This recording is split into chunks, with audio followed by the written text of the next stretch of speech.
ಮಸ್ತ್ಮಗ.com videos ನೋಡಲು subscribe ಮಾಡಿ ಹಾಗೂ ಬೆಲ್ ಐಕಾನ್ ಪ್ರೆಸ್ ಮಾಡಿ. ಹಾಯ್ ಫ್ರೆಂಡ್ಸ್, ಮಸ್ತ್ಮಗ.com ನ ಭಾರತ ದರ್ಶನ ಸರಣಿಯ 28ನೇ ಎಪಿಸೋಡ್ಗೆ ನಿಮಗೆಲ್ಲರಿಗೂ ಕೂಡ ಪ್ರೀತಿಯ ಸ್ವಾಗತ. ಅದು 2004ನೇ ಇಸ್ವಿ ಅಟಲ್ ಬಿಹಾರಿ ವಾಜಪೇಯಿ ಮತ್ತು ಅವರ ಕೇಂದ್ರ ಸರ್ಕಾರ NDA ಸರ್ಕಾರ ಬಹಳ ಜೋಶ್ನಲ್ಲಿತ್ತು.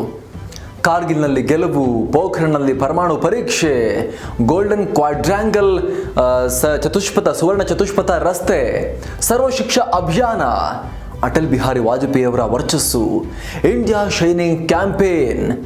ಅದರಲ್ಲೂ ಕೂಡ 3 ರಾಜ್ಯಗಳಲ್ಲಿ ಚುನಾವಣೆ ನಡೆದಿತ್ತು. ರಾಜಸ್ಥಾನ, ಮಧ್ಯಪ್ರದೇಶ ಮತ್ತು ಛತ್ತೀಸ್ಗಢ 2003ನೇ ಇಸ್ವಿಯಲ್ಲಿ. ಅಲ್ಲೆಲ್ಲ BJP ಬಹಳ ಜೋರಾಗಿ ಗೆದ್ದು ಬಿಟ್ಟಿತ್ತು. ಹೀಗಾಗಿ ಬಹಳ ಜೋಶ್ನಲ್ಲಿ 2004ರಲ್ಲಿ ಅಟಲ್ ಬಿಹಾರಿ ವಾಜಪೇಯಿ ಅವಧಿ ಪೂರ್ವನೇ ಚುನಾವಣೆಗೆ ಹೋದರು. ಆದರೆ ಅಟಲ್ ಬಿಹಾರಿ ವಾಜಪೇಯಿ ಅವರ ಇಂಡಿಯಾ ಶೈನಿಂಗ್ ಕ್ಯಾಂಪೇನ್ಗೆ ಜನ ಬೆಲೆ ಕೊಡಲಿಲ್ಲ. ಅಟಲ್ ಬಿಹಾರಿ ವಾಜಪೇಯಿ ಅಧಿಕಾರವನ್ನು ಕಳ್ಕೊಂಡಿದ್ರು. BJP ಮತ್ತು NDA ಸೋಲಿಗೆ ಮುಖ ಮಾಡಿದರು. ಆರಂಭದಲ್ಲಿ ಅಟಲ್ ಬಿಹಾರಿ ವಾಜಪೇಯಿ ಚುನಾವಣಾ ಫಲಿತಾಂಶದ ಇಮಿಡಿಯೇಟ್ ರೆಸ್ಪಾನ್ಸ್ ಕೊಟ್ಟಂಥ ಸಂದರ್ಭದಲ್ಲಿ ನಾನೇ ಜವಾಬ್ದಾರಿ ಸೋಲಿಗೆ, ನನ್ನ ನೇತೃತ್ವದಲ್ಲೇ ಚುನಾವಣೆಗೆ ಹೋಗಿದ್ದು, ಸೋಲನ್ನು ಕಂಡಿದ್ದೀವಿ, ನಾನೇ ರೆಸ್ಪಾನ್ಸಿಬಲ್ ಅನ್ನುವಂಥ ಹೇಳಿಕೆಯನ್ನು ಅಟಲ್ ಬಿಹಾರಿ ವಾಜಪೇಯಿ ಕೊಟ್ಟರು. ಆದರೆ ಒಂದಷ್ಟು ದಿನಗಳ ಬಳಿಕ ಮಾತನಾಡಿದ ಅಟಲ್ ಬಿಹಾರಿ ವಾಜಪೇಯಿ, ಸ್ವಲ್ಪ ಯೋಚನೆ ಮಾಡಿ ಮಾತನಾಡಿದ ಅಟಲ್ ಬಿಹಾರಿ ವಾಜಪೇಯಿ 2004ರ ಚುನಾವಣೆಯಲ್ಲಿ BJP ಸೋಲಿಗೆ ಗುಜರಾತ್ ಕಾರಣ ಇರಬಹುದು ಅಂತ ಹೇಳಿಕೆಯನ್ನು ಕೊಟ್ಟರು. ಹಾಗಾದರೆ ಗುಜರಾತ್ನಲ್ಲಿ ಅಂಥದ್ದೇನಾಗಿತ್ತು ತಿಳ್ಕೋಬೇಕು ಅಂದರೆ 27 ಫೆಬ್ರವರಿ 2002ನೇ ಇಸ್ವಿಗೆ ಹೋಗಬೇಕು. ಗುಜರಾತ್ನ ಗೋಧ್ರಾದಲ್ಲಿ ಸಬರ್ಮತಿ ಎಕ್ಸ್ಪ್ರೆಸ್ನ ಒಂದು ಬೋಗಿಗೆ ಬೆಂಕಿ ಇಡಲಾಗಿತ್ತು. 69 ಜನ ಕರಸೇವಕರು ಸಾವನ್ನಪ್ಪಿದ್ರು. ಇವರೆಲ್ಲರೂ ಕೂಡ ಅಯೋಧ್ಯೆಯಿಂದ ಬರ್ತಾ ಇದ್ದ ವಿಶ್ವ ಹಿಂದೂ ಪರಿಷತ್ನ ಕರಸೇವಕರಾಗಿದ್ದರು. 2011ರಲ್ಲಿ ಈ ಪ್ರಕರಣ ಕೆಳ ಹಂತದ ನ್ಯಾಯಾಲಯ ಈ ಪ್ರಕರಣಕ್ಕೆ ಸಂಬಂಧಪಟ್ಟ ಹಾಗೆ ತೀರ್ಪನ್ನು ಕೊಡ್ತು. 11 ಜನಕ್ಕೆ ಮರಣದಂಡನೆ ಹಾಗೂ 20 ಜನಕ್ಕೆ ಜೀವಾವಧಿಯನ್ನು ವಿಧಿಸ್ತು ಈ ರೈಲಿಗೆ ಬೆಂಕಿ ಇಟ್ಟ ಪ್ರಕರಣಕ್ಕೆ ಸಂಬಂಧಪಟ್ಟ ಹಾಗೆ. ಆದರೆ ಅಲ್ಲಿಗೆ ಮುಗಿದು ಹೋಗಿರಲಿಲ್ಲ. ಗೋಧ್ರಾ ಹತ್ಯಾಕಾಂಡದ ಆ ಕ್ಷಣದಿಂದಲೇ ಇಡೀ ದೇಶದ ರಾಜಕೀಯ ಮತ್ತು ಸಾಮಾಜಿಕ ವ್ಯವಸ್ಥೆ ಶಾಶ್ವತವಾಗಿ ಬದಲಾಗಿ ಹೋಗಿತ್ತು. ಘಟನೆ ಆದಂತಹ ತಾರೀಕು 27ನೇ ತಾರೀಕು ಫೆಬ್ರವರಿ 27ನೇ ತಾರೀಕು 2002 ಘಟನೆ ಆಯ್ತಲ್ಲ. ಗೋಧ್ರಾದಲ್ಲಿ ಈ ರೈಲಿಗೆ ಬೆಂಕಿ ಇಟ್ಟ ಘಟನೆ ಆಯ್ತಲ್ಲ, ಕರಸೇವಕರು ಸಾವನ್ನಪ್ಪಿದ ಘಟನೆ. ಅದೇ ದಿನ ಸಂಜೆ ರಾಜಧಾನಿ ಅಹಮದಾಬಾದ್ನಲ್ಲಿ ಒಂದು ಪ್ರಮುಖವಾದ ಮೀಟಿಂಗ್ ನಡೀತು. ಈ ಮೀಟಿಂಗ್ನಲ್ಲಿ ಯಾರೆಲ್ಲ ಇದ್ರು? ಗುಜರಾತ್ ಅಂದಿನ ಮುಖ್ಯಮಂತ್ರಿ ನರೇಂದ್ರ ಮೋದಿ ಅವರ ನೇತೃತ್ವದಲ್ಲಿ ಈ ಮೀಟಿಂಗ್ ನಡೆದಿತ್ತು. ಸಾಕಷ್ಟು ಜನ ಹಿರಿಯ ಅಧಿಕಾರಿಗಳು ಮತ್ತು ಸಚಿವ ಸಂಪುಟದವರು, ಪಕ್ಷದವರು ಎಲ್ಲರೂ ಕೂಡ ಒಂದು ದೊಡ್ಡ ಮೀಟಿಂಗನ್ನು ನಡೆಸಿದರು. ಆ ಮೀಟಿಂಗ್ಗೆ ಸಂಬಂಧಪಟ್ಟ ಹಾಗೆ ಸಾಕಷ್ಟು ರೀತಿಯ ವಿವಾದ ಇದೆ. ಆ ಒಂದು ಪರ್ಟಿಕ್ಯುಲರ್ ಮೀಟಿಂಗ್ಗೆ ಸಂಬಂಧಪಟ್ಟ ಹಾಗೆ ಆ ಒಂದು ಮೀಟಿಂಗ್ ಮುಂದಿನ ಎಲ್ಲದಕ್ಕೂ ಕೂಡ ಕಾರಣ ಆಯಿತು ಅನ್ನೋಂಥ ಆರೋಪಗಳನ್ನು ಕೂಡ ಮಾಡಲಾಗುತ್ತೆ. ಸಂಜೀವ್ ಭಟ್, IPS ಅಧಿಕಾರಿ ಸಂಜೀವ್ ಭಟ್ ಕೂಡ ಇದಕ್ಕೆ ಸಂಬಂಧಪಟ್ಟ ಹಾಗೆ ಆರೋಪವನ್ನು ಮಾಡಿದ್ರು ಸಾಕಷ್ಟು ರೀತಿಯಲ್ಲಿ. ಆ ಮೀಟಿಂಗ್ನಲ್ಲಿ ನರೇಂದ್ರ ಮೋದಿ ಹೇಳಿದ್ರು, ಈ ಘಟನೆಗೆ ಸಂಬಂಧಪಟ್ಟ ಹಾಗೆ ಹಿಂದೂಗಳಿಂದ ಏನಾದರೂ ಕೂಡ ರಿಯಾಕ್ಷನ್ ಬಂದರೆ ಅದಕ್ಕೆ ತಡೆಯನ್ನು ಒಡ್ಡಬಾರ್ದು ಅಂಥೇಳಿ ಮೋದಿ ಸೂಚನೆ ಕೊಟ್ಟರು ಅನ್ನುವಂಥ ಮಾತನ್ನು ಸಂಜೀವ್ ಭಟ್ ಹೇಳಿದರು. ಆದರೆ ನಂತರದ ದಿನಗಳಲ್ಲಿ ಸಂಜೀವ್ ಭಟ್ ಅವರ ಈ ಆರೋಪ ನಿರಾಧಾರ ಅಂಥೇಳಿ ಕೋರ್ಟ್ಗಳಲ್ಲಿ ತೀರ್ಪು ಬಂತು. ಸಾಬೀತಾಗಿಲ್ಲ ಸಂಜೀವ್ ಭಟ್ ಅವರ ಈ ಆರೋಪ. ಆದರೆ ಆರೋಪ ಅಂತೂ ಸಾಕಷ್ಟು ರೀತಿಯಲ್ಲಿ ಮಾಡಲಾಯಿತು. ಇನ್ನೊಂದು ಪ್ರಮುಖ ಅಂಶ ಈ ಘಟನೆಗೆ ಸಂಬಂಧಪಟ್ಟ ಹಾಗೆ ಅಂತ ಹೇಳಿದ್ರೆ, ಈ ಮೀಟಿಂಗ್ಗೆ ಸಂಬಂಧಪಟ್ಟ ಹಾಗೆ ಅಂತ ಹೇಳಿದ್ರೆ, ಗೋಧ್ರಾದಲ್ಲಿ ಮೃತಪಟ್ಟ ಕರಸೇವಕರ ಶವವನ್ನು ಕುಟುಂಬಸ್ಥರಿಗೆ ಕೂಡಲೇ ಹಸ್ತಾಂತರ ಮಾಡೋದರ ಬದಲಾಗಿ ಅಹಮದಾಬಾದ್ಗೆ, ಗುಜರಾತ್ ರಾಜಧಾನಿಗೆ ತರುವಂಥ ನಿರ್ಧಾರ. ವಿಶ್ವ ಹಿಂದೂ ಪರಿಷತ್ ಮತ್ತು ಸಂಘ ಪರಿವಾರದವರು ನಾವು ಅಹಮದಾಬಾದ್ಗೆ ತರ್ತೀವಿ ಅನ್ನುವಂಥ ಆಗ್ರಹವನ್ನು ಶವಯಾತ್ರೆ ಮಾಡ್ತೀವಿ ಅಂತ. ಆದರೆ ಸರ್ಕಾರದಲ್ಲಿ ಚರ್ಚೆ ನಡೀತಾ ಇತ್ತು, ಪರ್ಮಿಷನ್ ಕೊಡಬೇಕೋ ಬೇಡವೋ ಅಂತ. ಅಂದಿನ ಗುಜರಾತ್ ಸರ್ಕಾರದಲ್ಲಿ ಹಿರಿಯ ನಾಯಕರಾಗಿದ್ದ, ಸ್ವತಃ ತಾವು ಕೂಡ ಸಂಘ ಪರಿವಾರದಿಂದಲೇ ಬಂದವರಾಗಿದ್ದ, ಮೋದಿ ನಂತರದ ಸ್ಥಾನದಲ್ಲಿ ಸಾಕಷ್ಟು ಪ್ರಭಾವಿಯಾಗಿದ್ದ ಸಚಿವ ಹರೇನ್ ಪಾಂಡ್ಯ ಇದಕ್ಕೆ ವಿರೋಧವನ್ನು ವ್ಯಕ್ತಪಡಿಸಿದ್ರು. ಯಾವ ಕಾರಣಕ್ಕೂ ಕೂಡ ಕರಸೇವಕರ ಮೃತದೇಹಗಳನ್ನು ಅಹಮದಾಬಾದ್ಗೆ ತರೋದು ಬೇಡ, ದೊಡ್ಡ ಪ್ರಮಾಣದಲ್ಲಿ ಗಲಭೆ ಆಗುವ ಆತಂಕ ಇದೆ ಅಂಥೇಳಿ ವಿರೋಧವನ್ನು ವ್ಯಕ್ತಪಡಿಸಿದರು. ಆದರೆ ಆ ಮೀಟಿಂಗ್ನಲ್ಲಿದ್ದಂಥ ಉಳಿದ ಎಲ್ಲ ಸಚಿವರುಗಳು ಕೂಡ ತರಬೇಕು, ಅಹಮದಾಬಾದ್ಗೆ ತರಬೇಕು, ಸಮಾಜದಲ್ಲಿ ಏನೆಲ್ಲ ನಡೀತಾ ಇದೆ ಯಾವ ರೀತಿ ಹತ್ಯೆ ಮಾಡಲಾಯಿತು 69 ಜನನ್ನ, ಅದು ಜನಕ್ಕೆ ಗೊತ್ತಾಗಬೇಕು ಅದು ಅನ್ನುವಂಥ ಬೇಡಿಕೆಯನ್ನು ಇಟ್ಟರು. ಫೈನಲಿ ಕರಸೇವಕರ ಮೃತದೇಹಗಳನ್ನು ಅಹಮದಾಬಾದ್ಗೆ ತರೋಕೆ ಒಪ್ಪಿಗೆಯನ್ನು ಕೊಡಲಾಯಿತು. ಅಂದಹಾಗೆ ಒಂದು ಮಾಹಿತಿ ನಿಮಗಿರಲಿ, 2003ನೇ ಇಸವಿಯಲ್ಲಿ 1 ವರ್ಷಗಳ ನಂತರ ಈ ಹರೇನ್ ಪಾಂಡ್ಯ ಅವರನ್ನ ಗುಂಡಿಕ್ಕಿ ಹತ್ಯೆ ಮಾಡಲಾಯಿತು. ಇದಕ್ಕೆ ಸಂಬಂಧಪಟ್ಟ ಹಾಗೆ ಹರೇನ್ ಪಾಂಡ್ಯ ಅವರ ತಂದೆ ನೇರವಾಗಿ ಅಂದಿನ ಗುಜರಾತ್ ಮುಖ್ಯಮಂತ್ರಿ ನರೇಂದ್ರ ಮೋದಿ ಅವರ ಮೇಲೇ ಆರೋಪವನ್ನು ಮಾಡಿದ್ರು. ಆದರೆ ತನಿಖೆ ನಡೆದ ಬಳಿಕ ಮೋದಿ ಅವರ ಮೇಲಿನ ಆರೋಪ ಸಾಬೀತಾಗಿಲ್ಲ, ಆ ಆರೋಪದಲ್ಲಿ ಹುರುಳಿಲ್ಲ ಅಂಥೇಳಿನೇ ತೀರ್ಪು ಬಂತು. ಆದರೆ ಆರೋಪಗಳನ್ನು ಮಾಡಲಾಗಿತ್ತು. ಮುಂದಕ್ಕೆ ಹೋಗೋಣ. ಗುಜರಾತ್ನ ವಿಚಾರಕ್ಕೆ ಸಂಬಂಧಪಟ್ಟ ಹಾಗೆ ರಾಜ್ಯ ಸರ್ಕಾರದಿಂದಾನೇ ಶವಗಳನ್ನು ಅಹಮದಾಬಾದ್ಗೆ ತಂದು ಯಾತ್ರೆ ನಡೆಸೋಕೆ ಅನುಮತಿಯನ್ನು ಕೊಟ್ಟ ಪರಿಣಾಮ ತರಲಾಯಿತು. ಅಹಮದಾಬಾದ್ನ 16 ಏರಿಯಾಗಳಲ್ಲಿ ಯಾತ್ರೆಯನ್ನು ನಡೆಸಲಾಯಿತು ಶವಗಳನ್ನು ಇಟ್ಕೊಂಡು. ಇಡೀ ಅಹಮದಾಬಾದ್ ಹೊತ್ತಿ ಉರಿಯೋಕೆ ಶುರುವಾಯಿತು. ದೊಡ್ಡ ಪ್ರಮಾಣದಲ್ಲಿ ಕೋಮು ಗಲಭೆ ಅಹಮದಾಬಾದ್ನಲ್ಲಿ ಉತ್ಪತ್ತಿಯಾಯಿತು. ಗುಜರಾತ್ನಾದ್ಯಂತ ಹರಡೋಕೆ ಶುರುವಾಯಿತು. ಆ ಸಮಯದಲ್ಲಿ ಆರಂಭದ ಹಂತದಲ್ಲಿ ಕರ್ಫ್ಯೂ ಕೂಡ ಹಾಕಿರಲಿಲ್ಲ. ವಿಶ್ವ ಹಿಂದೂ ಪರಿಷತ್ ಗುಜರಾತ್ ಬಂದ್ಗೆ ಕರೆ ಕೊಡ್ತು. ಆ ಸಂದರ್ಭದಲ್ಲಿ ದೊಡ್ಡ ಗಲಾಟೆಗಳಾಗಿ ಸಾಕಷ್ಟು ಪ್ರಮುಖ ಘಟನೆಗಳು, ನರೋದಾ ಪಾಟಿಯಾ, ಗುಲ್ಬರ್ಗ್ ಸೊಸೈಟಿ, ಬೆಸ್ಟ್ ಬೇಕ್ರಿ, ಇಲ್ಲೆಲ್ಲ ಆದಂಥ ಹಿಂಸಾಚಾರ ದೊಡ್ಡ ಪ್ರಮಾಣದಲ್ಲಿ ಸುದ್ದಿ ಆದವು. ಅದರಲ್ಲೂ ಕೂಡ ಪ್ರಮುಖವಾಗಿ ಗುಲ್ಬರ್ಗ್ ಸೊಸೈಟಿ ಪ್ರಕರಣಕ್ಕೆ ಸಂಬಂಧಪಟ್ಟ ಹಾಗೆ ಕಾಂಗ್ರೆಸ್ನ ಮಾಜಿ ಸಂಸದ ಎಹಸಾನ್ ಜಾಫ್ರಿ ಮನೆಯಲ್ಲೇ ಇದ್ದರು. ಅಲ್ಲಿಗೆ ನುಗ್ಗಿದಂತಹ ಗುಂಪು, ಗಲಭೆಕೋರರ ಗುಂಪು, ಆ ಗಲಭೆಯಲ್ಲಿ ಅವ್ರನ್ನ ಜೀವಂತವಾಗಿ ಸುಟ್ಟು ಹೊಡೆದು ಬಳಿಕ ಸುಟ್ಟು ಕೊಂದು ಹಾಕಿದ್ರು. ಈ ಘಟನೆಗಳು ಪ್ರಮುಖವಾಗಿ ದೊಡ್ಡ ಪ್ರಮಾಣದಲ್ಲಿ ಗಲಾಟೆ ಆಯಿತು. ಅದರಲ್ಲಿ ಪ್ರಮುಖವಾಗಿ ನರೋದಾ ಪಾಟಿಯಾ, ಗುಲ್ಬರ್ಗ್ ಸೊಸೈಟಿ, ಬೆಸ್ಟ್ ಬೇಕರಿ ಪ್ರಕರಣಗಳು ದೊಡ್ಡ ಪ್ರಮಾಣದಲ್ಲಿ ರಾಷ್ಟ್ರ ಮಟ್ಟದಲ್ಲಿ ಹೈಲೈಟ್ ಘಟನೆಗಳಾಗಿ ಸುದ್ದಿಯಾದವು. ನಂತರ ಗಲಭೆಗೆ ಸಂಬಂಧಪಟ್ಟ ಹಾಗೆ ಶಾಸಕಿ ಮಾಯಾ ಕೊಡ್ನಾನಿ, ನಂತರ ಇವ್ರನ್ನ ನರೇಂದ್ರ ಮೋದಿಯವರು ನಂತರ ಮತ್ತೆ 2002ರಲ್ಲಿ ಗೆದ್ದ ಬಳಿಕ ಮಂತ್ರಿ ಕೂಡ ಮಾಡಿದರು ಈ ಮಾಯಾ ಕೊಡ್ನಾನಿ ಅವ್ರನ್ನ. ಈ ಶಾಸಕಿ ಮಾಯಾ ಕೊಡ್ನಾನಿ ಕೋರ್ಟ್ ಹೇಳ್ತು ಈಕೆಯನ್ನು ಹಿಂಸೆಯ ಕಿಂಗ್ ಪಿನ್ ಅಂತ ಹೇಳಿ ಕೋರ್ಟ್ ಹೇಳ್ತು. ಜೊತೆಗೆ ವಿಶ್ವ ಹಿಂದೂ ಪರಿಷತ್ನ ಬಾಬು ಬಜರಂಗಿ ಸೇರಿ 10 ಆರೋಪಿಗಳಿಗೆ ವಿವಿಧ ಪ್ರಕರಣಗಳಲ್ಲಿ ವಿವಿಧ ಪ್ರಮಾಣದ ಶಿಕ್ಷೆ ಕೂಡ ಆಯಿತು. ಆದರೆ ಪ್ರಧಾನಮಂತ್ರಿ ನರೇಂದ್ರ ಮೋದಿ ಮತ್ತು ಅವರ ಸರ್ಕಾರದ ನೇರ ಪಾತ್ರದ ಬಗ್ಗೆ ಈ ಗಲಭೆಗೆ ಸಂಬಂಧಪಟ್ಟ ಹಾಗೆ ಎಲ್ಲೂ ಕೂಡ ನೇರವಾಗಿ ಆರೋಪ ಸಾಬೀತು ಮಾಡೋಕ್ಕೆ ಸಾಧ್ಯ ಆಗಿಲ್ಲ. ಗುಜರಾತ್ ಸರ್ಕಾರ ನಂಬರ್ಸ್ ಕೊಡ್ತು. 1267 ಜನ ಈ ಗಲಭೆಯಲ್ಲಿ ಸಾವನ್ನಪ್ಪಿದ್ದಾರೆ ಅಂಥೇಳಿ ಗುಜರಾತ್ ಸರ್ಕಾರ ನಂಬರ್ಸ್ ನೀಡಿದೆ. ಮಾನವ ಹಕ್ಕುಗಳ ಆಯೋಗ ಕೂಡ ಅಂದಿನ ಗುಜರಾತ್ನ ಮೋದಿ ಸರ್ಕಾರದ ವಿರುದ್ಧ ಆ ಸಂದರ್ಭದಲ್ಲಿ ಅಸಮಾಧಾನ ವ್ಯಕ್ತಪಡಿಸಿತ್ತು. ನೇರವಾಗಿ ಅಂದಿನ ಪ್ರಧಾನಮಂತ್ರಿ ಅಟಲ್ ಬಿಹಾರಿ ವಾಜಪೇಯಿಗೆ ಪತ್ರವನ್ನು ಬರೆದಿತ್ತು. ಮಾನವ ಹಕ್ಕುಗಳ ಆಯೋಗ JS ವರ್ಮಾ ಅವರು ಆಗ ಮಾನವ ಹಕ್ಕುಗಳ ಆಯೋಗದ ಮುಖ್ಯಸ್ಥರಾಗಿದ್ದರು.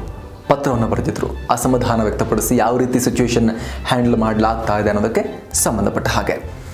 ಆದರೆ ವಿಶ್ವ ಹಿಂದೂ ಪರಿಷತ್ ಮಾತ್ರ ಇಷ್ಟೆಲ್ಲ ಅನಾಹುತಕ್ಕೆ ಗೋಧ್ರಾದಲ್ಲಿ ಕರಸೇವಕರ ಹತ್ಯೆ ಆಯ್ತಲ್ಲ, ಅದೇ ಕಾರಣ ಕರಸೇವಕರ ಹತ್ಯೆ ಆಗದೇ ಹೋಗಿದ್ದಾರೆ ಗೋಧ್ರಾದಲ್ಲಿ, ಇದೇನು ಆಗ್ತಾನೇ ಇರಲಿಲ್ವಲ್ಲ, ಅದ್ರ ಬಗ್ಗೆ ಯಾರು ಯಾಕೆ ಕೇಳ್ತಾ ಇಲ್ಲ? 69 ಜನ ಕರಸೇವಕರನ್ನ ರೈಲಿನ ಬೋಗಿಯಲ್ಲಿ ಸುಟ್ಟು ಹಾಕಿದ್ದು ಅದು ಸಾವಲ್ವಾ? ಅದರಿಂದ ಪ್ರೋವೋಕ್ ಆಗಿ ಇದೆಲ್ಲ ಆಗ್ತಾ ಇದೆ. ಜನ ರೊಚ್ಚಿಗಿದ್ದಿದ್ದೇ ಇದಕ್ಕೆಲ್ಲ ಕಾರಣ. ಅದು ನಡೀದೇ ಹೋಗಿದ್ರೆ ಇದು ನಡೀತಾ ಇರಲಿಲ್ಲ ಅಂಥೇಳಿ ವಿಶ್ವ ಹಿಂದೂ ಪರಿಷತ್ ಮತ್ತು ಸಂಘ ಪರಿವಾರದವರು ಘಟನೆಗೆ ಸಂಬಂಧಪಟ್ಟ ಹಾಗೆ ಸರ್ಕಾರವನ್ನು ಬಚಾವು ಮಾಡಿಕೊಂಡ್ರು. ಅಟಲ್ ಬಿಹಾರಿ ವಾಜಪೇಯಿ ಅವರಿಗೆ ಈ ಬಗ್ಗೆ ಬಹಳ ಕಳವಳ ಇತ್ತು. ಯಾಕಂತ ಹೇಳಿದ್ರೆ ಅಟಲ್ ಬಿಹಾರಿ ವಾಜಪೇಯಿ ಇಡೀ BJPಯಲ್ಲಿ ಆಗ ಒಂದು ರೀತಿ ಅಜಾತ ಶತ್ರು ಇಮೇಜನ್ನು ಹೊಂದಿದಂಥ ನಾಯಕ. ಅವರಿಗೆ ತಾವು ಎಲ್ಲರೊಂದಿಗೂ ಹೊಂದಿಕೊಂಡು ಹೋಗುವ, ಎಲ್ಲರನ್ನೂ ಒಟ್ಟಿಗೆ ಕರೆದುಕೊಂಡು ಹೋಗುವ ಒಂದು ಇಮೇಜನ್ನು ಪ್ರೊಜೆಕ್ಟ್ ಮಾಡ್ತಾ ಇದ್ರು ಅಟಲ್ ಬಿಹಾರಿ ವಾಜಪೇಯಿ. ಆ ರೀತಿಯೇ ಅವ್ರು ನಡ್ಕೊಳ್ತಾ ಬಂದಿದ್ರು ಕೂಡ. ಹೀಗಾಗಿ ಅಟಲ್ ಬಿಹಾರಿ ವಾಜಪೇಯಿಗೆ ತಾನು ಇಡೀ ರಾಜಕೀಯ ಜೀವನದಲ್ಲಿ ನಡ್ಕೊಂಡು ಬಂದ ರೀತಿ, ಆ ಇಮೇಜ್ಗೆ ಧಕ್ಕೆ ಆಗಿಬಿಡುತ್ತೆ ಈಗ ಗುಜರಾತ್ ಮೇಲೆ, ವಿಶೇಷವಾಗಿ ನರೇಂದ್ರ ಮೋದಿ ಮೇಲೆ ಕ್ರಮ ಕೈಗೊಳ್ಳದೆ ಹೋದರೆ ಅನ್ನುವಂಥ ಒತ್ತಡ ಅವ್ರ ಮೇಲೆ ಜಾಸ್ತಿ ಆಗಲಿಕ್ಕೆ ಶುರುವಾಯಿತು. ಆಗ ಮಾತನಾಡಿದ ಅಟಲ್ ಬಿಹಾರಿ ವಾಜಪೇಯಿ, ಗಲಭೆಯಲ್ಲಿ ಸತ್ತ ಮಕ್ಕಳು, ಮಹಿಳೆಯರು, ದೊಡ್ಡವರು, ಸಣ್ಣವರು ಎಲ್ಲರೂ ಕೂಡ ನನ್ನದೇ ಮಕ್ಕಳು, ಈ ಘಟನೆ ದೇಶದ ಹಣೆಯ ಮೇಲಿನ ಕಳಂಕ ಅಂತ ವಾಜಪೇಯಿ ಒಂದು ರೀತಿ ಇಡೀ ದೇಶದ ಹಿರಿಯನ ರೀತಿಯಲ್ಲಿ ಒಂದು ಹೇಳಿಕೆಯನ್ನು ಕೊಟ್ಟುಬಿಟ್ರು. ಜೊತೆಗೆ ಗುಜರಾತ್ಗೆ ಭೇಟಿ ನೀಡಿದ ವಾಜಪೇಯಿ, ವಿದೇಶದಲ್ಲಿ ಭಾರತಕ್ಕೆ ಒಳ್ಳೆಯ ಮರ್ಯಾದೆ ಇದೆ, ಭಾರತವನ್ನು ಮರ್ಯಾದೆಯಿಂದ ನೋಡುವ ದೇಶಗಳ ಪೈಕಿ ಮುಸ್ಲಿಂ ದೇಶಗಳು ಕೂಡ ಒಂದಷ್ಟಿವೆ, ನಾನು ಯಾವ ಮುಖ ಇಟ್ಕೊಂಡು ಇನ್ನು ಮುಂದೆ ಆ ದೇಶಗಳಿಗೆ ಹೋಗಲಿ ಅಂತ ಪ್ರಶ್ನೆಯನ್ನು ಕೇಳಿದ್ರು. ಈ ಮಾತನ್ನು ಹೇಳುವಾಗ ಅಟಲ್ ಬಿಹಾರಿ ವಾಜಪೇಯಿ ಅಂದಿನ ಗುಜರಾತ್ ಮುಖ್ಯಮಂತ್ರಿ ನರೇಂದ್ರ ಮೋದಿ ಅವರನ್ನು ತಮ್ಮ ಪಕ್ಕದಲ್ಲೇ ನಿಲ್ಲಿಸ್ಕೊಂಡಿದ್ರು. ಆದರೆ ಇಂಟ್ರೆಸ್ಟಿಂಗ್ ಅಂದರೆ ಗಲಭೆಯಿಂದ ನೊಂದವರ ಮುಂದೆ ಈ ಮಾತನ್ನು ಹೇಳಿದ್ದ ಅಟಲ್ ಬಿಹಾರಿ ವಾಜಪೇಯಿ ನಂತರ ಸೀದಾ ಗೋಧ್ರಾಗೆ ಹೋದರು. ಟ್ರೈನಿಗೆ ಬೆಂಕಿ ಇಡಲಾಗಿತ್ತಲ್ಲ, ಅಲ್ಲಿಗೆ ಹೋದರು. ಆ ಸುಟ್ಟ ಬೋಗಿಗಳ ಒಳಗೂ ಕೂಡ ಓಡಾಡಿದ್ರು. ಅಲ್ಲಿ ಹೇಳಿಕೆ ಕೊಟ್ಟ ವಾಜಪೇಯಿ ಏನು ಹೇಳಿದ್ರು ಅಂದರೆ, ತುಂಬ ಪ್ರಮುಖವಾದ ಹೇಳಿಕೆ ಇದು. ಗೋಧ್ರಾ ಘಟನೆ ಒಂದು ಉದ್ದೇಶಪೂರ್ವಕ ಕೃತ್ಯ, ಕರಸೇವಕರನ್ನು ಕೊಲ್ಲಲಿಕ್ಕಾಗಿಯೇ ಮಾಡಿದ ಕೃತ್ಯ ಅಂತ ಹೇಳಿಕೆಯನ್ನು ಕೊಟ್ಟರು. ತನಿಖಾ ಆಯೋಗದ ರಿಪೋರ್ಟ್ ಬರುವ ಮುನ್ನವೇ ವಾಜಪೇಯಿ ಹೀಗೆ ಹೇಳಿಕೆ ಕೊಟ್ಟುಬಿಟ್ಟಿದ್ರು. ಆದರೆ ಇದೇ ಪ್ರಶ್ನೆಯನ್ನು ಅದಾದ ನಂತರ ಗುಜರಾತ್ನಾದ್ಯಂತ ಆದ ಗಲಭೆಗಳಿಗೆ ಸಂಬಂಧಪಟ್ಟಂತೆ ಕೇಳಿದಾಗ ವಾಜಪೇಯಿ ಅದಕ್ಕೆ ಸಂಬಂಧಪಟ್ಟ ಹಾಗೆ ತನಿಖಾ ಆಯೋಗದ ರಿಪೋರ್ಟ್ ಬರಬೇಕು, ಆಮೇಲೆ ಮಾತಾಡ್ತೀನಿ ಅಂತ ಹೇಳಿದ್ರು. ಈ ರೀತಿ ಅಟಲ್ ಬಿಹಾರಿ ವಾಜಪೇಯಿ ಒಂದು ರೀತಿ ದ್ವಂದ್ವಕ್ಕೆ ಸಿಕ್ಕಾಕೊಂಡಿದ್ರು. ಒಂದು ಕಡೆ ದೇಶದ ಪ್ರಧಾನಮಂತ್ರಿಯ ಜವಾಬ್ದಾರಿ, ತಾವು ರಾಜಕೀಯ ಜೀವನದುದ್ದಕ್ಕೂ ಪಾಲಿಸಿಕೊಂಡ ಬಂದಂತಹ ಎಲ್ಲರನ್ನೂ ಒಳಗೊಂಡು ಸಾಗುವಂತಹ, ಎಲ್ಲರನ್ನ ಕೂಡ ಸೇರಿಸಿಕೊಂಡು ಮುಂದೆ ಹೋಗುವಂತಹ ಇಮೇಜನ್ನು ಹಾಗೆ ಉಳಿಸ್ಕೊಂಡು ಹೋಗೋ ಜವಾಬ್ದಾರಿ ಪ್ರಧಾನಮಂತ್ರಿಯ ಹುದ್ದೆ. ಮತ್ತೊಂದು ಕಡೆ ತಮ್ಮ ಪಕ್ಷದ ಹಾರ್ಡ್ ಕೋರ್ ಬೆಂಬಲಿಗರ ಒತ್ತಡ ಅಟಲ್ಜಿಗೆ ಒಂಥರ ಅಡಕತ್ತರಿಯಲ್ಲಿ ಸಿಕ್ಕಾಕೊಂಡಂಗೆ ಆಗ್ತಾ ಇತ್ತು. ಈ ರೀತಿ ದಿನವಿಡೀ ಗುಜರಾತ್ ಸುತ್ತಾಡಿದ ಅಟಲ್ ಬಿಹಾರಿ ವಾಜಪೇಯಿ ಸಂಜೆ ಒಂದು ಸುದ್ದಿಗೋಷ್ಠಿ ನಡೆಸಿದರು. ಈಗಲೂ ಕೂಡ CM ನರೇಂದ್ರ ಮೋದಿ PM ವಾಜಪೇಯಿ ಅವರ ಪಕ್ಕದಲ್ಲೇ ಇದ್ದರು. ಆ ಸಂದರ್ಭದಲ್ಲಿ ಒಂದು ಮಾತನ್ನು ಹೇಳ್ತಾರೆ ಅಟಲ್ ಬಿಹಾರಿ ವಾಜಪೇಯಿ. ಆ ಶಬ್ದವನ್ನು ಇವತ್ತಿಗೂ ಕೂಡ ಕಾಶ್ಮೀರದಿಂದ ಕನ್ಯಾಕುಮಾರಿವರೆಗೆ, ಗುಜರಾತ್ನಿಂದ ನಾರ್ತ್ ಈಸ್ಟ್ನವರೆಗೂ ಕೂಡ ಅದರ ಬಗ್ಗೆ ಅವಾಗವಾಗ ಉಲ್ಲೇಖ ಆಗುತ್ತೆ. ಏನು ಹೇಳಿದರು ವಾಜಪೇಯಿ ರಾಜಕಾರಣಕ್ಕೆ ಸಂಬಂಧಪಟ್ಟ ಹಾಗೆ ಒಂದು ಮಹತ್ವದ ಶಬ್ದ ಅಂತ ಹೇಳಿದ್ರೆ, ರಾಜಧರ್ಮ ಅನ್ನುವಂಥ ಪದವನ್ನು ಅಟಲ್ ಬಿಹಾರಿ ವಾಜಪೇಯಿ ಉಲ್ಲೇಖ ಮಾಡಿದರು. ಅಧಿಕಾರದಲ್ಲಿರೋರು ರಾಜಧರ್ಮವನ್ನು ಪಾಲಿಸಬೇಕು, ನಾನು ಯಾವಾಗಲೂ ಕೂಡ ಅದನ್ನು ಪಾಲಿಸುವ ಪ್ರಯತ್ನವನ್ನು ಮಾಡ್ತಾನೆ ಬರ್ತೀನಿ, ನಾನು ಮುಖ್ಯಮಂತ್ರಿಗೂ ಕೂಡ ಹೇಳ್ತೀನಿ, ನನ್ನ ಸಂದೇಶ ಇಷ್ಟೇ ಮುಖ್ಯಮಂತ್ರಿಗೆ, ಅವರು ರಾಜಧರ್ಮವನ್ನು ಪಾಲಿಸಲಿ ಅಂತ ನರೇಂದ್ರ ಮೋದಿಗೆ ಅಟಲ್ ಬಿಹಾರಿ ವಾಜಪೇಯಿ ಹೇಳಿದರು. ಆಗ ಪಕ್ಕದಲ್ಲೇ ಇದ್ದಂತಹ ನರೇಂದ್ರ ಮೋದಿ, CM ನರೇಂದ್ರ ಮೋದಿ, ಹಮ್ ಭಿ ತೋ ವಹಿ ಕರ್ ರಹೆ ಸಾಬ್ ಅಂತ ಹೇಳಿದ್ರು ಅಟಲ್ ಬಿಹಾರಿ ವಾಜಪೇಯಿ ಅವರಿಗೆ. ಪಕ್ಕದಲ್ಲೇ ಇದ್ದವರು ಹಿಂಗೆ ಹೇಳಿದ್ರು. ಆಗ ಅಟಲ್ ಬಿಹಾರಿ ವಾಜಪೇಯಿ ಅವರು ಕೂಡ, ಹೌದು ನನಗೆ ವಿಶ್ವಾಸ ಇದೆ, ನರೇಂದ್ರ ಭಾಯಿ ಕೂಡ ಅದನ್ನೇ ಮಾಡ್ತಿದ್ದಾರೆ, ರಾಜಧರ್ಮ ಪಾಲಿಸ್ತಾ ಇದ್ದಾರೆ ಅಂತ ವಿಶ್ವಾಸ ಇದೆ ಅಂತ ಹೇಳೋ ಮೂಲಕ ಒಬ್ಬ ಹಿರಿಯನ ರೀತಿಯಲ್ಲಿ, ತನ್ನ ಜೂನಿಯರ್ಗೆ ಹೇಳೋ ರೀತಿಯಲ್ಲಿ ನರೇಂದ್ರ ಮೋದಿ ಅವರಿಗೆ ಮಾರ್ಗದರ್ಶನ ಮಾಡೋ ರೀತಿಯೂ ಮಾತಾಡಿದ್ರು. ಎಂಡ್ನಲ್ಲಿ ಅದನ್ನು ನರೇಂದ್ರ ಭಾಯಿ ಮಾಡ್ತಾ ಇದ್ದಾರೆ, ಫಾಲೋ ಮಾಡ್ತಾ ಇದ್ದಾರೆ ಅಂತ ಹೇಳೋ ಮೂಲಕ ನರೇಂದ್ರ ಮೋದಿ ಸರಿಯಾಗಿ ಎಲ್ಲವನ್ನ ಕೂಡ ನಡೆಸ್ತಾ ಇದ್ದಾರೆ ಅಂತ ಹೇಳಿ ಸರ್ಟಿಫಿಕೇಟ್ ಕೂಡ ಕೊಟ್ಟುಬಿಟ್ರು. ವಾಜಪೇಯಿಯನ್ನು ಈ ರೀತಿ ಸರ್ಟಿಫಿಕೇಟ್ ಕೊಟ್ಟರು. ಆದರೆ ಕೇಂದ್ರದಲ್ಲಿದ್ದು ಕೇವಲ BJP ಸರ್ಕಾರ ಅಲ್ಲ, NDA ಸರ್ಕಾರ ಆಯಿತು, ನ್ಯಾಷನಲ್ ಡೆಮೊಕ್ರಾಟಿಕ್ ಅಲಯನ್ಸ್ನ ಸರ್ಕಾರ ಆಯಿತು. ಮಿತ್ರ ಪಕ್ಷಗಳಿದ್ವು, 20 ಪಕ್ಷಗಳ ಸೇರಿ ಆ ಸರ್ಕಾರವನ್ನು ಮುನ್ನಡೆಸ್ತಾ ಇದ್ರು. ಆ ಸಂದರ್ಭದಲ್ಲಿ ಈ ಸೆಕ್ಯುಲರ್ ಪಾರ್ಟೀಸ್ ಅಂತ ಹೇಳ್ಕೊಳ್ಳುವಂಥ ಒಂದಷ್ಟು ಜನ, ನಮ್ಮದು ಸೆಕ್ಯುಲರ್ ಸಿದ್ಧಾಂತ ಹೇಳ್ಕೊಳ್ಳುವಂಥ ಒಂದಷ್ಟು ಜನ ಈಗ ಹೊರಡೆ ಬಂದೇ ಬಿಡ್ತಾರೆ, ಸರ್ಕಾರ ಬಿದ್ದೋಗೇ ಬಿಡುತ್ತೆ ಅನ್ನೋ ರೀತಿ ವಾತಾವರಣ ಕ್ರಿಯೇಟ್ ಆಯಿತು ಸ್ವಲ್ಪ ದಿನಗಳ ಮಟ್ಟಿಗೆ. ಆದರೆ ಬಿಹಾರದ LJPಯ ಲೋಕ ಜನಶಕ್ತಿ ಪಕ್ಷದ ರಾಮ್ ವಿಲಾಸ್ ಪಾಸ್ವಾನ್, ಈಗ ಕೇಂದ್ರದಲ್ಲೂ ಕೂಡ ಅವರು ಮಂತ್ರಿ ನರೇಂದ್ರ ಮೋದಿ ಸರ್ಕಾರದಲ್ಲಿ, ಆವಾಗ ಇದೇ ರಾಮ್ ವಿಲಾಸ್ ಪಾಸ್ವಾನ್ ರಾಜೀನಾಮೆ ಕೊಟ್ಟರು ವಾಜಪೇಯಿ ಸಂಪುಟದಿಂದ. ನರೇಂದ್ರ ಮೋದಿ ಅವರ ವಿರುದ್ಧ ನೀವು ಕ್ರಮ ಕೈಗೊಳ್ತಿಲ್ವಲ್ಲ, ನಾವು ರಾಜೀನಾಮೆ ಕೊಡ್ತೀವಿ ಅಂತೇಳಿ ಹೊರಗೆ ಹೋದರು. ಎಂಥ ವಿಪರ್ಯಾಸ ನೋಡಿ. ಈಗ ಮೋದಿ ಸರ್ಕಾರದಲ್ಲಿ ಅವರ ಪಕ್ಷ ಇದೆ, ಅವರ ಮಂತ್ರಿ ಕೂಡ ಹೌದು. ಇದು ಪರಿಸ್ಥಿತಿ ರಾಮ್ ವಿಲಾಸ್ ಪಾಸ್ವಾನ್ ಅವ್ರದ್ದು. ಜೊತೆಗೆ ನಾಯ್ಡು, ಚಂದ್ರಬಾಬು ನಾಯ್ಡು ಹೊರಗಿಂದ ಬೆಂಬಲ ಕೊಟ್ಟಿದ್ರು ಅವರು ವಾಜಪೇಯಿ ಸರ್ಕಾರಕ್ಕೆ. ಅವರೊಂದು ಡಿಮಾಂಡ್ ಮಾಡಿ ಆಮೇಲೆ ಸುಮ್ಮನಾದರು. ಗುಜರಾತ್ನಲ್ಲಿ ನಾಯಕತ್ವ ಬದಲಾವಣೆ ಮಾಡಿ ಅಂತ ಡಿಮಾಂಡ್ ಮಾಡಿದ್ರು, BJP ಕೇಳಲಿಲ್ಲ. ಬಳಿಕ ಅವರು ಕೂಡ, ನಾಯ್ಡು ಕೂಡ ಸುಮ್ಮನಾದರು. ಆದರೆ ಬಹಳ ಆಶ್ಚರ್ಯ ಅಂದರೆ ನಿತೀಶ್ ಕುಮಾರ್ ಆಗಲಿ, JDUನ ನಿತೀಶ್ ಕುಮಾರ್ ಆಗಲಿ, ಮಮತಾ ಬ್ಯಾನರ್ಜಿ, ಈಗ ಮೋದಿ ಅಂದರೆ ಉರಿದು ಬೀಳುವ ಮಮತಾ ಬ್ಯಾನರ್ಜಿ ಆಗಲಿ, ಆಗ ಏನೂ ಮಾತಾಡಿರಲಿಲ್ಲ. ಆರಾಮಾಗಿ ಅವರು NDAನಲ್ಲಿದ್ದರು ಆ ಟೈಮ್ನಲ್ಲಿ. ನಿತೀಶ್ ಕುಮಾರ್ ಅಂತೂ ಆಗ ಮೋದಿ ಮೇಲೆ ಸುಮ್ಮನೆ ಆರೋಪ ಮಾಡಲಾಗತ್ತೆ, ಅವ್ರು ಇಷ್ಟು ಚೆನ್ನಾಗಿ ಕೆಲಸ ಮಾಡಿದ್ದಾರೆ ಗುಜರಾತಲ್ಲಿ, ಅದನ್ನು ಯಾರೂ ಗುರುತಿಸ್ತಾ ಇಲ್ಲ, ಬರೀ ದಂಗೆ ಇಟ್ಕೊಂಡು ಮೋದಿಯನ್ನು ಟಾರ್ಗೆಟ್ ಮಾಡ್ತಾ ಇದ್ದೀರ ನೀವು ಅಂಥೇಳಿ ಮೋದಿಯನ್ನು ಹೊಗಳಿದ್ರು ಆಗ ನಿತೀಶ್ ಕುಮಾರ್.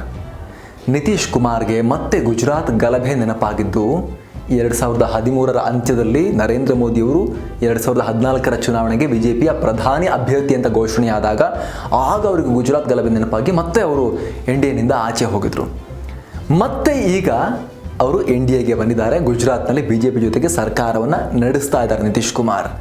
ಇದು ರಾಜಕಾರಣ, ವಿಶೇಷವಾಗಿ ಭಾರತದ ರಾಜಕಾರಣದ ಬ್ಯೂಟಿ. ಇದು ಬ್ಯೂಟಿ ಅಂತ ಕರಿತೀರೋ ಅಥವಾ ಬೇರೆ ಏನಾದರೂ ಕರಿತೀರೋ ನಿಮಗೆ ಬಿಟ್ಟಿದ್ದು. ಬಟ್ ಈ ರೀತಿಯೆಲ್ಲ ನಮ್ಮ ದೇಶದ ರಾಜಕಾರಣದಲ್ಲಿ ಆಗುತ್ತೆ ಅಂತ ನಿಮಗೆ ಹೈಲೈಟ್ ಮಾಡಿ ಹೇಳ್ತಾ ಇರುವಂಥದ್ದು.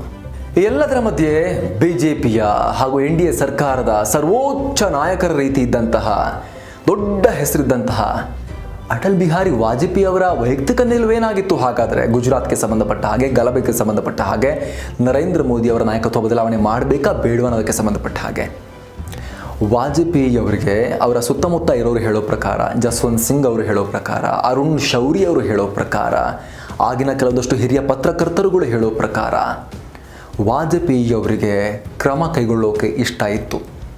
ಗುಜರಾತ್ನಲ್ಲಿ ನಾಯಕತ್ವ ಬದಲಾವಣೆಗೆ ವಾಜಪೇಯಿ ಮುಂದಾಗಿದ್ದರು. ಆದರೆ ಇಡೀ ಪಕ್ಷ ನರೇಂದ್ರ ಮೋದಿ ಅವರ ಪರ ಇತ್ತು. ವಿಶೇಷವಾಗಿ ಲಾಲ್ ಕೃಷ್ಣ ಅಡ್ವಾಣಿ ಗಾಡ್ ಫಾದರ್ ಥರ ಕಾಯ್ತಾ ಇದ್ರು ನರೇಂದ್ರ ಮೋದಿ ಅವರ ಪರವಾಗಿ ನಿಂತ್ಕೊಂಡು. ಆಗ ಹತಾಶರಾದ ವಾಜಪೇಯಿ ಒಂದು ಹಂತದಲ್ಲಂತೂ, ನಿಮಗೆ ಮೋದಿನೇ ಅಷ್ಟು ಇಂಪಾರ್ಟೆಂಟ್ ಆದರೆ ಅವ್ರು ಗುಜರಾತ್ ಸೀಮಾಗೆ ಅವ್ರನ್ನೇ ಮುಂದುವರಿಸಿ, ನಾನೇ ಪ್ರಧಾನಿಯಾಗಿರೋದಿಲ್ಲ, ರಾಜೀನಾಮೆ ಕೊಡ್ತೀನಿ ಅಂಥೇಳಿ ರಾಜೀನಾಮೆಗೆ ಮುಂದಾಗಿದ್ದರು ಪ್ರಧಾನಮಂತ್ರಿಗಳ ಕಚೇರಿಯಲ್ಲಿ.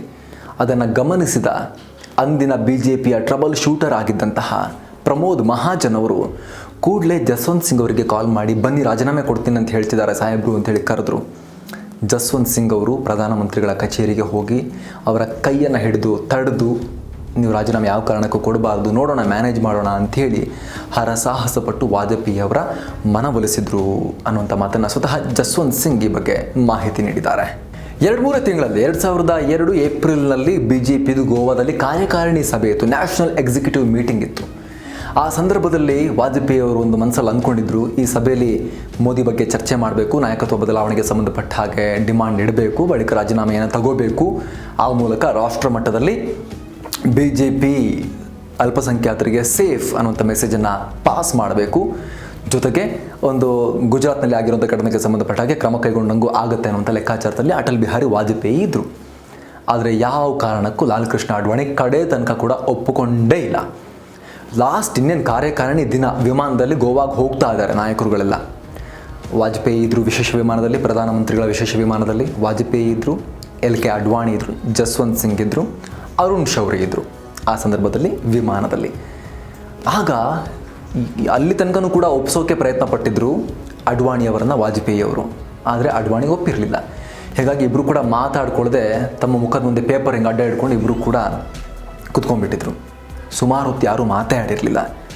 ಬಳಿಕ ಅರುಣ್ ಶೌರಿ ಅವರು ವಾಜಪೇಯಿಯವರ ಕೈಯಿಂದ ಪೇಪರ್ ತಗೊಂಡು, ಅಡ್ವಾಣಿಯವ್ರ ಕೈಯಿಂದ ಪೇಪರ್ ತಗೊಂಡು, ನೀವು ಹಿಂಗೆ ಕೂತ್ಕೊಂಡ್ರೆ ಹೆಂಗೆ, ಇಬ್ಬರು ಹಿರಿಯ ನಾಯಕರುಗಳು ಪಕ್ಷದ್ದು, ಮಾತಾಡಿ ಗುಜರಾತ್ ಬಗ್ಗೆ ಏನು ಮಾಡಬೇಕು, ಮೋದಿ ಬಗ್ಗೆ ಏನು ಮಾಡಬೇಕು ಅಂತ ಹೇಳಿ ಡಿಸಿಷನ್ ತಗೊಳ್ಳಿ, ಇಬ್ಬರು ಮಾತಾಡಿಕೊಂಡು ಫೈನಲ್ ಆಗಿ ಒಂದು ಕನ್ಕ್ಲೂಷನಿಗೆ ಬನ್ನಿ, ನ್ಯಾಷನಲ್ ಎಕ್ಸಿಕ್ಯೂಟಿವ್ ಮೀಟ್ಗೆ ಹೋಗ್ತಾ ಇದ್ದೀವಿ, ಅಲ್ಲಿಗಿಂತ ಮುಂಚೆ ನೀವೇನಾದರೂ ಒಂದು ಕನ್ಕ್ಲೂಷನಿಗೆ ಬನ್ನಿ, ಅಲ್ಲಿ ಗೊಂದಲ ಆಗೋದು ಬೇಡ ಅಂತ ಹೇಳಿದ್ರು.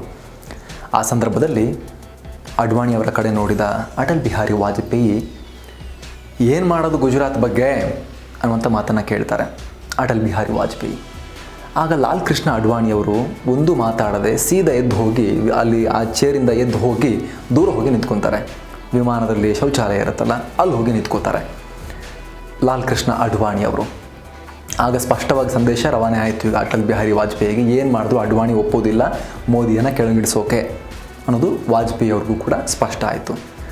ಆಗ ವಾಜಪೇಯಿ ಹೇಳ್ತಾರೆ, ಅಟ್ಲೀಸ್ಟ್ ಬೇಡ, ನಿಮ್ಗೆ ಇಳಿಸೋಕ್ಕೆ ಮನಸ್ಸಿಲ್ವಾ ಅವ್ರನ್ನ, ಪಕ್ಷ ಒಡೆದು ಹೋಗುತ್ತೆ ಅಂತ ಅಡ್ವಾಣಿ ಹೇಳ್ತಾ ಇದ್ರು. ಮೋದಿ ಅವ್ರನ್ನ ಕೆಳಗಿಳಿಸಿದ್ರೆ ಪಕ್ಷನೇ 2 ಭಾಗ ಆಗುತ್ತೆ ಅಂತ ಹೇಳ್ತಾ ಇದ್ರು ಅಡ್ವಾಣಿಯವರು. ಅಷ್ಟೆಲ್ಲ ಆಗುತ್ತೆ ಅನ್ಸಿದ್ರೆ ಅಟ್ಲೀಸ್ಟ್ ನರೇಂದ್ರ ಮೋದಿ ರಾಜೀನಾಮೆ ಆಫರ್ ಆದರೂ ಮಾಡಲಿ, ರಾಜೀನಾಮೆ ಕೊಡ್ತೀನಿ ನಾನು ಅಂತ ಒಂದು ಆಫರ್ ಆದರೂ ಮಾಡಲಿ, ಆಮೇಲೆ ಪಕ್ಷದ ನ್ಯಾಷನಲ್ ಎಕ್ಸಿಕ್ಯೂಟಿವಲ್ಲಿ ಜನ ಏನು ಹೇಳ್ತಾರೋ ಅದ್ರ ಮೇಲೆ ಮಾಡೋಣ.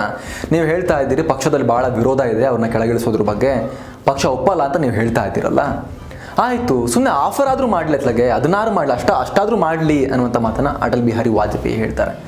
ಅದಕ್ಕೆ ಅಡ್ವಾಣಿ ಕೂಡ ಒಪ್ಕೊಳ್ತಾರೆ. ಎಲ್ಲರೂ ಕೂಡ ಒಂದು ಡಿಸಿಷನ್ ತಗೊಳ್ತಾರೆ, ಆಯಿತು ಗೋವಾಗೆ ಹೋಗೋದೀಗ, ನ್ಯಾಷನಲ್ ಎಕ್ಸಿಕ್ಯೂಟಿವ್ ಮೀಟ್ನಲ್ಲಿ ನರೇಂದ್ರ ಮೋದಿ ಅವ್ರನ್ನ ಕರೆಸೋದು, ಅವ್ರಿಂಗೂ ಪಾಲ್ಗೊಂಡಿರ್ತಾರಲ್ಲ, ಕರೆಸ್ಬಿಟ್ಟು ಅವ್ರಿಗೆ ಹೇಳೋದು, ನೀವು ರಾಜೀನಾಮೆ ಆಫರ್ ಮಾಡಿ ಆ ನ್ಯಾಷನಲ್ ಎಕ್ಸಿಕ್ಯೂಟಿವ್ ಮೀಟಿಂಗ್ನಲ್ಲಿ ಏನಾಗುತ್ತೆ ನೋಡೋಣ ಅಂಥೇಳಿ ಒಂದು ಮಾತುಕತೆ ಆಗುತ್ತೆ. ನ್ಯಾಷನಲ್ ಎಕ್ಸಿಕ್ಯೂಟಿವ್ ಮೀಟ್ ಶುರುವಾಗುತ್ತೆ. ನರೇಂದ್ರ ಮೋದಿ ಸುದೀರ್ಘವಾಗಿ ಮಾತಾಡ್ತಾರೆ ಗುಜರಾತ್ ಗಲಭೆಗೆ ಸಂಬಂಧಪಟ್ಟ ಹಾಗೆ, ಸರ್ಕಾರ ಕೈಗೊಂಡ ಕ್ರಮಗಳಿಗೆ ಸಂಬಂಧಪಟ್ಟ ಹಾಗೆ, ಕೇಂದ್ರ ಸರ್ಕಾರದ ಆ ಸಂದರ್ಭದಲ್ಲಿ ಯಾವ ರೀತಿ ಜವಾಬ್ದಾರಿಯನ್ನು ಕೇಂದ್ರ ಸರ್ಕಾರ ನಿಭಾಯಿಸ್ತು ಅನ್ನೋದಕ್ಕೆ ಸಂಬಂಧಪಟ್ಟ ಹಾಗೆ, ಗಲಭೆ ಕಂಟ್ರೋಲ್ ಮಾಡೋಕ್ಕೆ ನಾವೇನು ಮಾಡಿದ್ವಿ ಅನ್ನೋದಕ್ಕೆ ಸಂಬಂಧಪಟ್ಟ ಹಾಗೆ ಒಂದಷ್ಟು ಸುದೀರ್ಘವಾಗಿ ನರೇಂದ್ರ ಮೋದಿ ಮಾತಾಡ್ತಾರೆ. ಬಳಿಕ ನೈತಿಕ ಜವಾಬ್ದಾರಿಯನ್ನು ಹೊತ್ತು ಪಕ್ಷಕ್ಕೆ ಮುಜುಗರ ತಪ್ಪಿಸಲು ನಾನು ರಾಜೀನಾಮೆಯನ್ನು ಕೊಡ್ತೀನಿ ಎನ್ನುವಂಥ ಮಾತನ್ನು ಸಿಎಂ ನರೇಂದ್ರ ಮೋದಿ ಗೋವಾದ ರಾಷ್ಟ್ರೀಯ ಕಾರ್ಯಕಾರಿಣಿಯಲ್ಲಿ ಅನೌನ್ಸ್ ಮಾಡ್ತಾರೆ. ವಾಜಪೇಯಿ ಅಂದ್ಕೊಂಡಿರ್ತಾರೆ, ಓಕೆ ಮುಗೀತು, ಇದು ಅಕ್ಸೆಪ್ಟ್ ಆಗುತ್ತೆ ರಾಜೀನಾಮೆ, ನರೇಂದ್ರ ಮೋದಿ ಅವರನ್ನು ಅಧಿಕಾರದಿಂದ ಕೆಳಗಿಳಿಸ್ಬೋದು ಅನ್ನೋ ಲೆಕ್ಕಾಚಾರದಲ್ಲಿ ವಾಜಪೇಯಿ ಇರ್ತಾರೆ. ಆದರೆ ಆಶ್ಚರ್ಯದ ರೀತಿಯಲ್ಲಿ ಆ ಇಡೀ ಸಭೆಯಲ್ಲಿ ಪಾಲ್ಗೊಂಡಿದ್ದಂಥ ಎಲ್ಲರೂ ಕೂಡ ಜೋರಾಗಿ ಕೂಗೋಕೆ ಶುರು ಮಾಡ್ತಾರೆ, ಇಸ್ತೀಫಾ ಮತ್ ದೋ, ಡೋಂಟ್ ರಿಸೈನ್, ಯಾವುದೇ ಕಾರಣಕ್ಕೂ ರಾಜೀನಾಮೆ ಕೊಡಬೇಡಿ, ನೀವೇನು ತಪ್ಪು ಮಾಡಿದ್ದೀರಾ ಅಂತೇಳಿ ಇಡೀ ನ್ಯಾಷನಲ್ ಎಕ್ಸಿಕ್ಯೂಟಿವ್ ಜೋರಾಗಿ ಕಿರ್ಚೋಕೆ ಶುರು ಮಾಡ್ತಾರೆ. ಆ ಸಭೆಯಲ್ಲಿ ಇಂದಿನ ಕರ್ನಾಟಕದ ಮುಖ್ಯಮಂತ್ರಿಯಾಗಿರುವಂತಹ BS ಯಡಿಯೂರಪ್ಪ ಅವರು ಕೂಡ ನ್ಯಾಷನಲ್ ಎಕ್ಸಿಕ್ಯೂಟಿವ್ ಮೆಂಬರ್ ಆಗಿ ಪಾಲ್ಗೊಂಡಿದ್ರು. ಆ ಮೀಟಿಂಗ್ನಲ್ಲಿ ಎಲ್ಲರೂ ಕೂಗ್ತಾರೆ, ಯಾವುದೇ ಕಾರಣಕ್ಕೂ ಮೋದಿ ರಾಜೀನಾಮೆ ಕೊಡಬಾರ್ದು ಅಂಥೇಳಿ. ಅಟಲ್ ಬಿಹಾರಿ ವಾಜಪೇಯಿ ಮೌನವಾಗಿ ಎಲ್ಲವನ್ನ ಕೂಡ ನೋಡ್ತಾ ಇರ್ತಾರೆ. ಪಕ್ಷ ಈ ರೀತಿಯಾಗಿ ನರೇಂದ್ರ ಮೋದಿಯವರ ರಾಜೀನಾಮೆಯ ಪ್ರಸ್ತಾವವನ್ನು ರಿಜೆಕ್ಟ್ ಮಾಡಿ ಹಾಕಿತ್ತು. ನಂತರ ಗುಜರಾತ್ ವಿಧಾನಸಭಾ ಚುನಾವಣೆ ನಡೀತು. 182 ಸ್ಥಾನಗಳ ಪೈಕಿ 127 ಸ್ಥಾನಗಳನ್ನು ಗೆದ್ದು ಭಾರೀ ಬಹುಮತದೊಂದಿಗೆ ನರೇಂದ್ರ ಮೋದಿ ಮತ್ತೆ ಅಧಿಕಾರಕ್ಕೆ ಬಂದರು ಗುಜರಾತ್ CM ಆಗಿ. ಸರ್ದಾರ್ ವಲ್ಲಭಭಾಯ್ ಪಟೇಲ್ ಸ್ಟೇಡಿಯಂನಲ್ಲಿ ಮೋದಿ ಪ್ರಮಾಣ ವಚನ ಸ್ವೀಕಾರ ಸಮಾರಂಭ ಬಹಳ ಧಾಮ್ ಧೂಮ್ ಆಗಿ ನಡೀತು. ಸ್ವತಃ ಪ್ರಧಾನಮಂತ್ರಿ ವಾಜಪೇಯಿ, ಲಾಲ್ ಕೃಷ್ಣ ಅಡ್ವಾಣಿ ಸೇರಿದಂತೆ ಪಕ್ಷದ ಎಲ್ಲ ಹಿರಿಯ ನಾಯಕರು ಈ ಪ್ರಮಾಣ ವಚನದಲ್ಲಿ ಪಾಲ್ಗೊಂಡರು. ಈ ಮೂಲಕ ಅಧಿಕಾರವನ್ನು ಕಳೆದುಕೊಳ್ಳೋದರ ಬದಲಾಗಿ ಮೋದಿ ಮತ್ತಷ್ಟು ಪ್ರಬಲವಾಗಿ ಮೇಲೆದ್ರು. ಕೇವಲ ಗುಜರಾತ್ನ ರಾಜಕಾರಣ ಅಲ್ಲ, ಇಡೀ ಭಾರತದ ರಾಜಕಾರಣದಲ್ಲಿ ಮೋದಿತ್ವ, BJPಯ ತತ್ವ ಮತ್ತು ಹಿಂದುತ್ವ, ಈ 3 ತತ್ವಗಳು ಒಂದೇ ಅನ್ನೋ ರೀತಿಯಲ್ಲಿ ಆಗೋಯ್ತು. ಅಲ್ಲಿಂದ ನಂತರ 2003ರಲ್ಲಿ ಚುನಾವಣೆ ನಡೀತು. 3 ರಾಜ್ಯಗಳ ವಿಧಾನಸಭಾ ಚುನಾವಣೆ ನಡೀತು, ಮಧ್ಯಪ್ರದೇಶ, ರಾಜಸ್ಥಾನ, ಛತ್ತೀಸ್ಗಢ. ಈ 3ರಲ್ಲೂ ಕೂಡ ಬಹಳ ದೊಡ್ಡ ಗೆಲುವನ್ನು BJP ಸಾಧಿಸಿತು. ಆಗ ಅಟಲ್ ಬಿಹಾರಿ ವಾಜಪೇಯಿ ಮತ್ತು ಅವರ ಸರ್ಕಾರಕ್ಕೆ ಒಂದು ರೀತಿಯ ಆತ್ಮವಿಶ್ವಾಸ ಬಂತು. ಓಕೆ, ಗುಜರಾತ್ದೇ ನೆಗೆಟಿವ್ ಪರಿಣಾಮ ಆಗಿಲ್ಲ, ಈ 3 ರಾಜ್ಯಗಳಲ್ಲಿ ನಾವು ಗೆಲುವನ್ನು ಸಾಧಿಸಿದ್ದೀವಿ ಬಹಳ ಜೋರಾಗಿ ಅನ್ನುವಂಥ ಆತ್ಮವಿಶ್ವಾಸ ಬಂತು. ಇಂಡಿಯಾ ಶೈನಿಂಗ್ ಅನ್ನುವಂಥ ಕ್ಯಾಂಪೇನ್ ಕೂಡ ಶುರುವಾಯಿತು. ಜಾಗಾ ಹೈ ಏ ಭಾರತ್ ಅನ್ನುವಂಥ ಹಾಡನ್ನು ಕೂಡ ರಿಲೀಸ್ ಮಾಡಲಾಯಿತು. ಪ್ರಮೋದ್ ಮಹಾಜನ್ ಇದರ ಮಾಸ್ಟರ್ ಮೈಂಡ್ ಅಂತ ಹೇಳ್ತಾರೆ. ಈ ಇಂಡಿಯಾ ಶೈನಿಂಗ್ ಕ್ಯಾಂಪೇನ್, ಭಾರತ ಪ್ರಕಾಶಿಸುತ್ತಿದೆ ಅಂಥೇಳಿ ದೇಶದ ಮೂಲೆ ಮೂಲೆಯಲ್ಲೂ ಎಲ್ಲ ಸ್ಥಳೀಯ ಭಾಷೆಗಳಲ್ಲೂ ಕೂಡ ಹಾಡನ್ನು ಮಾಡಿ ಇಂಡಿಯಾ ಶೈನಿಂಗ್ ಆ್ಯಡನ್ನು ಚಲಾಯಿಸಲಾಯಿತು. TVಗಳಲ್ಲಿ, ರೇಡಿಯೋಗಳಲ್ಲಿ, ಎಲ್ಲ ಕಡೆ. ಜೊತೆಗೆ ಆತ ಮೋದಿ ಕೂಡ ಗುಜರಾತ್ನಲ್ಲಿ ಒಂದು ರೀತಿ ಅಭಿವೃದ್ಧಿಯ ಹರಿಕಾರನಾಗಿ ಗುರುತಿಸಿಕೊಳ್ಳುವ ಒಂದು ಎಕ್ಸಸೈಸನ್ನು ಆರಂಭ ಮಾಡಿದ್ರು. ವೈಬ್ರೆಂಟ್ ಗುಜರಾತ್ ಸಮಿಟ್ಗಳ ಮೂಲಕ ಗುಜರಾತ್ಗೆ ಇನ್ವೆಸ್ಟ್ಮೆಂಟ್ ತರುವಂಥ ಎಲ್ಲ ಪ್ರಯತ್ನಗಳನ್ನು ನರೇಂದ್ರ ಮೋದಿ ಕೂಡ ಆರಂಭ ಮಾಡಿದ್ರು. ಮತ್ತೊಂದು ಕಡೆ ದೇಶದಲ್ಲೂ ಕೂಡ ಗ್ರೋತ್ ರೇಟ್ 8ಕ್ಕೂ ಮೇಲಿತ್ತು, 8%ಗೂ ಮೇಲಿತ್ತು ಗ್ರೋತ್ ರೇಟ್. ಆ ಸಂದರ್ಭದಲ್ಲಿ ಮಾನ್ಸೂನ್ ಕೂಡ ಚೆನ್ನಾಗಾಗಿತ್ತು, ಕೃಷಿ ಚಟುವಟಿಕೆ ಕೂಡ ಬಹಳ ಚೆನ್ನಾಗಿತ್ತು. ಇದೆಲ್ಲ ನೋಡಿದ ಅಟಲ್ಜಿ ಯೋಚನೆ ಮಾಡಿದ್ರು.